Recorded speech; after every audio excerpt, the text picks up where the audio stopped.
皆さんこんにちは。更年期トータルケアインストラクターの永田京子です。今回は健康的に痩せようがテーマです。健康的に痩せたい人のための基礎代謝を上げる3つの方法を皆さんと共有していきます。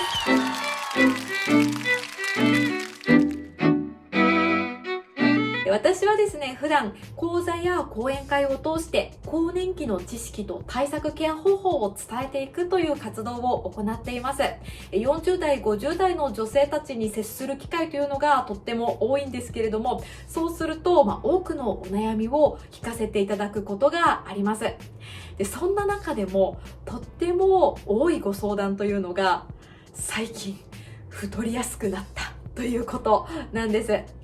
10代や20代の頃はいくら食べても太らなかったのに、最近は空気を吸うだけでもそれが脂肪に変わる気がするとか、またお腹周りにしっかりとついたお肉が落ちなくなってしまった。この若い頃というのは、少し太ってきたなと思ったら食事制限をしたり、また運動をするとスルスルっと体重が減っていたんですけれども、この頃はそうはいかなくなりましたというような声があります。そうなんです。40代、50代、更年期と呼ばれる時期は、実はとっても太りやすくなってしまう時期なんです。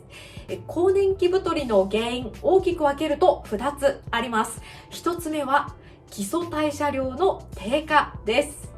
年を重ねるとともに減少していってしまうのがこの基礎代謝量です。基礎代謝っていうのは、私たちが心臓を動かしたりとか、また食べ物を食べた時にしっかりそれをね消化してあげるとか、あとは体温を保つというような生きていく上で必要なエネルギーのことです。私たちが生命を維持するために必要なエネルギーというのが基礎代謝です。つまりはぼーっとして過ごしていても、ゴロゴロして過ごしていても消費してくれるカロリーのことです。で、この基礎代謝量っていうのが1日の消費カロリーの7割を占めています。結構大きいですよね。基礎代謝量が7割を占めています。で、また更年期に太りやすくなってしまう原因2つ目、何かというと女性ホルモンの低下です。どうしてもですね、私たち閉経に近づいていくにつれて女性ホルモン量というのが急低下していってしまいます。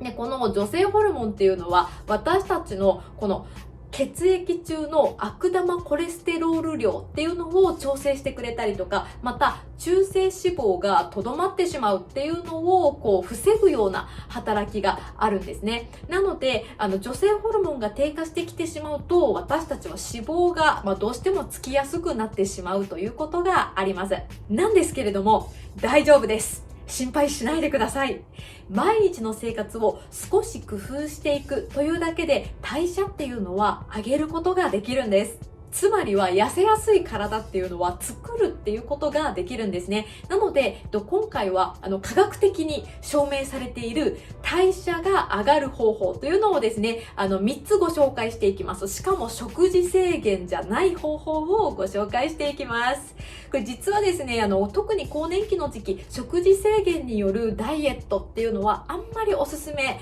できません。これお腹についた脂肪撃退には手っ取り早く食事を我慢して痩せようみたいに思いがちなんですけれども、食事制限するダイエット、更年期には NG です。これなんでダメかって言いますと、ダメな理由3つ挙げると、1つはですね、基礎代謝量自体が余計に下がってしまうことがあるからで、そしてやっぱり食事制限するダイエットっていうのはその期間の幸福度っていうのが下がってしまうからで、また体調を崩しやすくなってしまうからです。食べる量を減らしてしまうことで、例えば筋肉を作るためにはタンパク質が必要なんですけれども、その摂取量まで減ってしまったり、また代謝を実は促進してくれるビタミンとかミネラルの摂取量まで減ってしまって、逆に基礎代謝量が減ることによって余計に太りやすくなってしまうっていうことが現実ね、とっても多かったりもします。リバウンドっていう言葉って聞いたことありますよね。ダイエットをするとより脂肪がつきやすい体になってしまうんです。で、またですね、満たされない、やっぱり食事制限が続いてずっと満たされないっていう状態が続くと、もう幸福感、幸せだなって思う気持ちが下がっちゃうじゃないですか。で、またですね、どうしてもこの更年期っていう時期はね、女性ホルモンが体の中で大きく変動するので、体が不安定になりがちなんですね。で、そうすると、食事制限のこの無理なダイエットをしてしまうと、あっという間に体調を崩してしまいやすくなる時期です。なので、食事制限で痩せようっていうのはあんまりおすすめじゃないんですね。で、そこで、今回はですね、食事制限っていうのは抜いた状態でですね、3つご紹介していこうと思います。基礎代謝量を上げる方法。1つ目は、食事で十分なタンパク質を摂るということです。これはですね、プロテインレバレッジ仮説と呼ばれるんですけれども、人は生きていくためにはタンパク質っていうのは欠かせません。なので、食事で体が必要なタンパク質量が満たされるまで、実は私たちって食欲が止まらないようにできているんです。つまりは満たされない状態が続くと、そのタンパク質量がね、ちゃんと満たされるまでカロリーを摂取し続けてしまうなんていうようなことがあります。また、日頃からタンパク質量を十分に摂取しているという方は満腹感が感じられたり、とっても満たされるので間食が減りますよっていうような研究結果もあったり、また安静にしていても代謝率が高いですよ、体脂肪率が減っていきますよなんていうような報告もあったりもします。これですね、食事でタンパク質取るっていうこと、またプロテインレバレッジ仮説についてはこのような動画を作っていますので、よかったらご覧いただけたらと思います。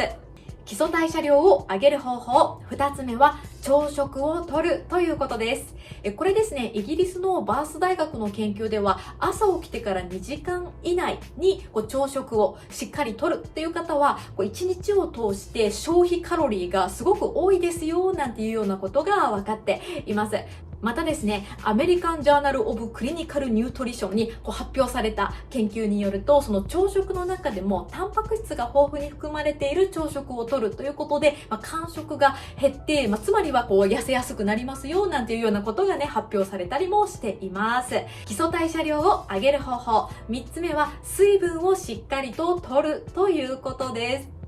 これ、水をたくさん飲むということで多くのカロリーが燃焼されますよというような研究結果があるんです。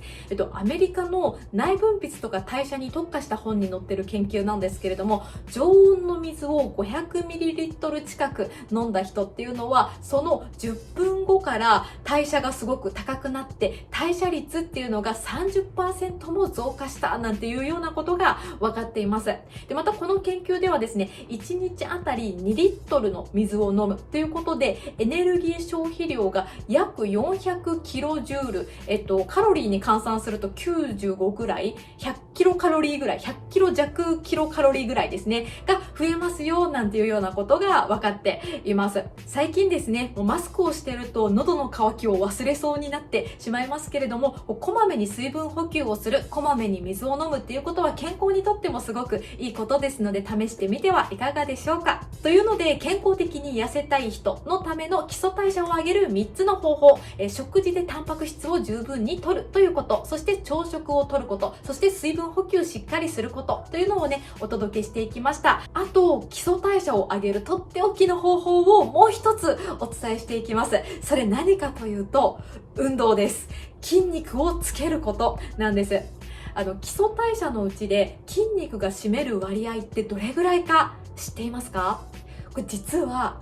2割もあるんです。これ自分の意思とか習慣でコントロールできる部分が2割もあるっていうのは、これすごい大きいことじゃないですか。筋肉をつけるということで基礎代謝っていうのはものすごく上がって、痩せやすい体になります。で、痩せやすい体になるよっていうだけじゃなくって、筋肉がついてると生活がすごく楽になるんですよ。もう立ったり座ったり動いたり走ったりっていうのがすごく楽になるので、活動的になります。で、活動的になるとより代謝も上がっていくというような、本当に運動するとすごいポジティブループが出来上がるので、とってもおすすめです。運動と言われても、どういう運動をしたらいいのとか、運動か